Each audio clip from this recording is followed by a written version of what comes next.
أعوذ بالله من الشيطان الرجيم. بسم الله الرحمن الرحيم. وإذ قلتم يا موسى لن نؤمن لك حتى نرى الله جهرة فأخذتكم الصاعقة وأنتم تنظرون ثم بعثناكم من بعد موتكم لعلكم تشکرون۔ ترجمہ کنز الایمان۔ اور جب تم نے کہا اے موسیٰ ہم ہرگز تمہارا یقین نہ لائیں گے جب تک علانیہ خدا کو نہ دیکھ لیں، تو تمہیں کڑک نے آ لیا اور تم دیکھ رہے تھے، پھر مرے پیچھے ہم نے تمہیں زندہ کیا کہ کہیں تم احسان مانو۔ ماں کنز العرفان۔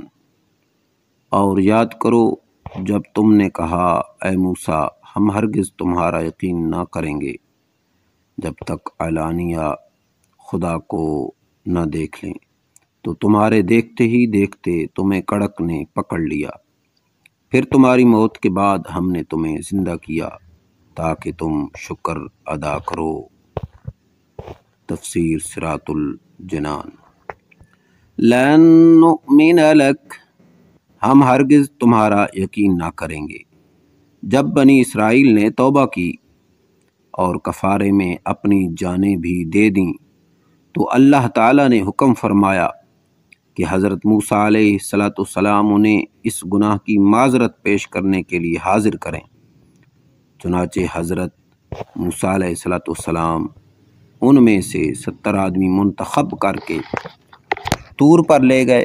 وہاں جا کر وہ کہنے لگے اے موسیٰ علیہ السلام ہم آپ کا یقین نہ کریں گے جب تک خدا کو علانیہ نہ دیکھ لیں۔ اس پر آسمان سے ایک ہولناک آواز آئی جس کی ہیبت سے وہ سب مر گئے۔ حضرت موسیٰ علیہ السلام نے گڑ گڑا کر بارگاہ الہی میں عرض کی کہ میں بنی اسرائیل کو کیا جواب دوں گا۔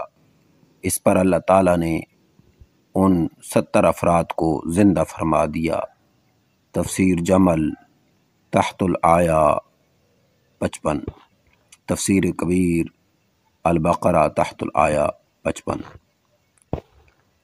انبیاء کرام علیہ السلام کی عظمت۔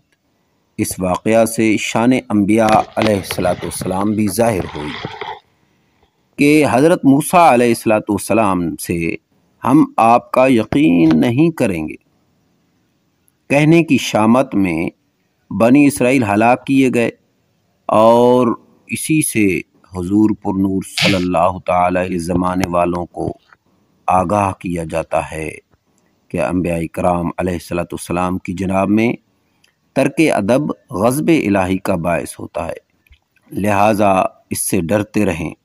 اس آیت سے یہ بھی معلوم ہوا کہ اللہ تعالیٰ اپنے مقبولان بارگاہ کی دعا سے مردے بھی زندہ فرما دیتا ہے۔